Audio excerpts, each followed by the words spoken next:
একটা নাম, একটা আবেগ, আর তার আড়ালে লক্ষ লক্ষ টাকার খেলা। বাবরি মসজিদের নামে টাকা তুলছে কে, আর সেই টাকা যাচ্ছেই বা কোথায়? আজ যদি আপনি চুপ করে থাকেন, কাল আপনার আবেগই হবে তাদের ব্যবসা। এই ভিডিওটা কোনো ধর্মের বিরুদ্ধে নয়, এই ভিডিওটি কোনো সম্প্রদায়ের বিরুদ্ধেও নয়। এই ভিডিওটা প্রশ্ন তুলবে, যে প্রশ্নটা কেউ তুলতে চাইছে না। শেষ পর্যন্ত দেখুন, কারণ শেষ প্রশ্ন করব আপনাকেই। আপনি কি প্রতারিত হচ্ছেন?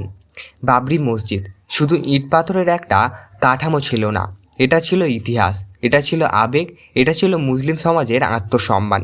আর ঠিক এই আবেগকে সামনে রেখে আজ কিছু মানুষ টাকা তোলার কারখানা খুলেছে। এমনই অভিযোগ উঠেছে। আবেগ কি আজ ব্যবসায় পণ্য হয়ে গেছে?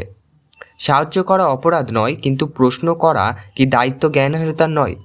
কে টাকা তুলছে, কোন স্ট্র্যাটেজির নামে, কোন অ্যাকাউন্টে? এই প্রশ্নগুলো তুলতেই অনেকে বলছে ইস্যু সেন্সিটিভিটি। চুপ থাকুন। সেন্সিটিভিটি মানে কি প্রশ্ন নিষিদ্ধ? এই জায়গাতেই উঠে আসছে একটা নাম, হুমায়ুন কবির। নামটা যে শোনা শোনাই লাগছে।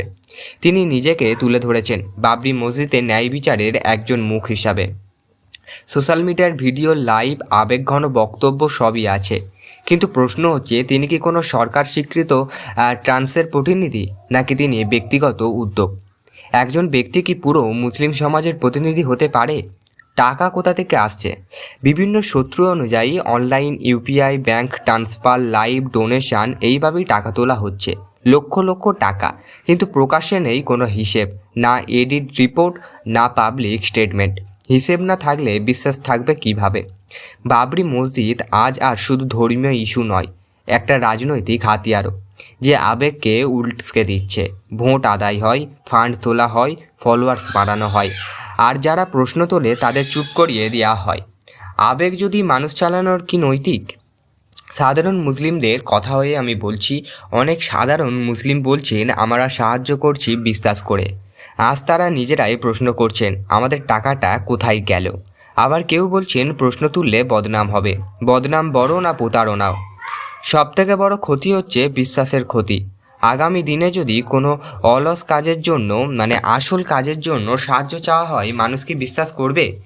একজনের লোভে পুরো সমাজ সন্দেহের মুখে পড়তে পারে। বিশ্বাস ভাঙার দায় কে নেবে? এই প্রশ্নটা সবথেকে গুরুত্বপূর্ণ। বড় মিডিয়া চুপ কেন? কারণ কি রাজনৈতিক চাপ, নাকি ধর্মীয় ভয়ের রাজনীতি? নতুন মিডিয়া চুপ থাকে, তখন প্রতারণা বাড়ে। সত্য বলার দায়িত্ব কার? ভারতের ধর্মীয় ফান্ড তোলার জন্য স্পষ্ট আইন আছে। Registered start, edit, public disclosure সব বাধ্যতামূলক। এই নিয়ম না মানলে সেটা সরাসরি আইন ভঙ্গ। তাহলে এই ফান্ডিং কিভাবে চলছে? আজ বাবরি মসজিদ, কাল অন্য ধর্ম, পরশু অন্য আবেগ। এই মডেল যদি থামানো না যায়, প্রতারণা হবে আরও বড়।